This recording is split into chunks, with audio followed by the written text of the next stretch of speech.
Supreme Court case is Miranda versus Arizona. So the culprit in this court case it started out with Ernesto Miranda, and in his early life he was born in a rough family, and he was born to a small city called Mesa, Arizona, in 1941. His mother died, and his father remarried early, so he didn't like his new mother, and so he kind of pushed himself away from his family, including his two brothers.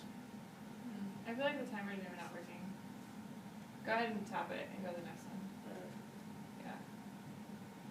So, because of his bad family life, he was arrested for the first time in 8th grade, and then a year later he was arrested for burglary, on charges of burglary, and he was sent to a reform school in Arizona near him.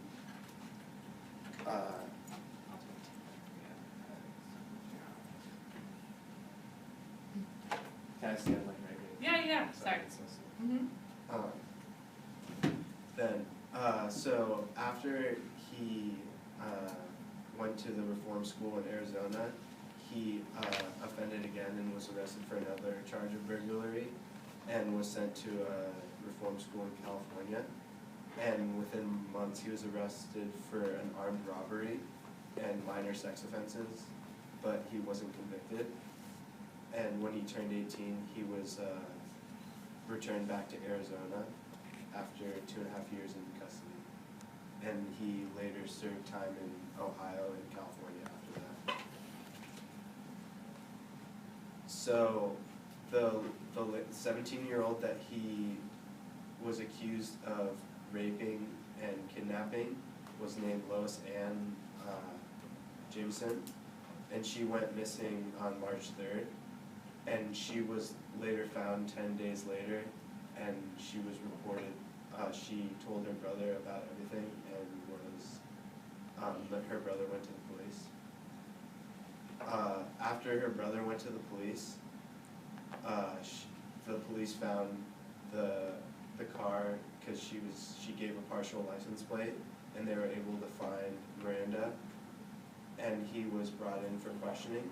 Where he was brought in, he was told that he had been identified in a lineup, and they basically told him that he was already guilty, and he was not told of his rights.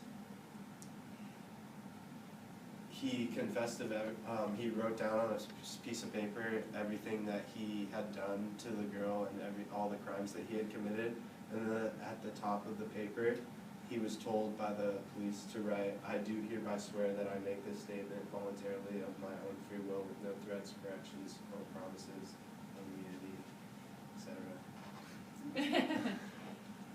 And after that, in court he was found guilty, but his attorney requested that the confession not be ruled as not be attributed to the case, but it was they didn't allow that, and so what his argument was that the Fifth Amendment wasn't abided by, so they didn't allow him to not talk at all or wait until his attorney was there. So they didn't. So when he came in, they told him that he was guilty, and then they basically led him into saying that, like, confessing. And the Sixth Amendment is that you have a right to, like, a speedy trial, or that you are informed that you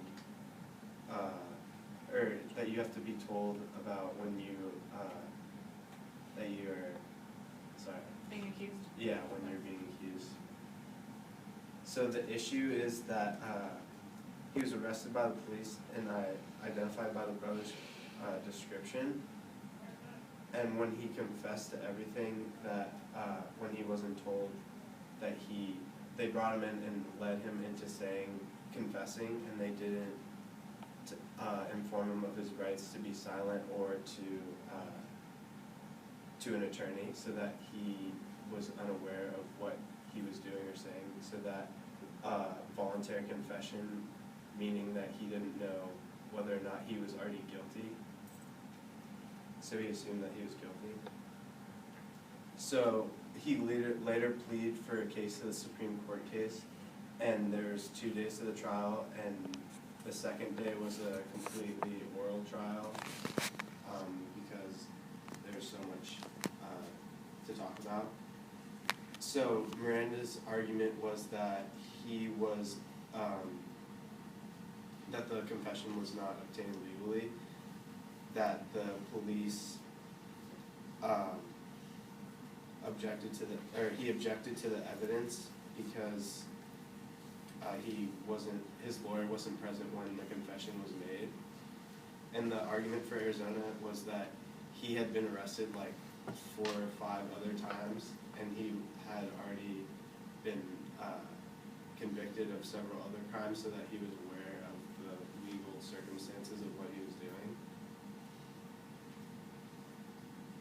So in the court case, the Supreme Court case, Miranda was defended by mainly John Flynn was the main guy, and he had another attorney there named John Paul Frank, and the official for Arizona was Gary Nelson.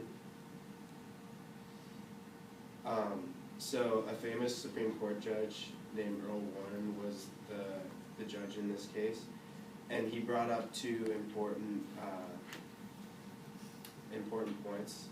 One was the 5th and 6th Amendment, which he was denied, and also the FBI has their military code of justice, which states that they have to inform their, it's basically the same thing as the Miranda rights. It's informing the person of their rights before they're questioned. When he brought up that, there's also something in there about having the right to attorney. So all of this, the Uniform Code of Military Justice is part of what makes up what is now the Miranda rights. And the Supreme Court ruled 5-4 in favor of Miranda. Above her, Yeah. And after that, the Miranda rights were born, and so he was able to appeal for a second case, and in the second case, Ernesto's wife, he was trying to obtain custody of his daughter, and he took custody of his daughter from his wife, so his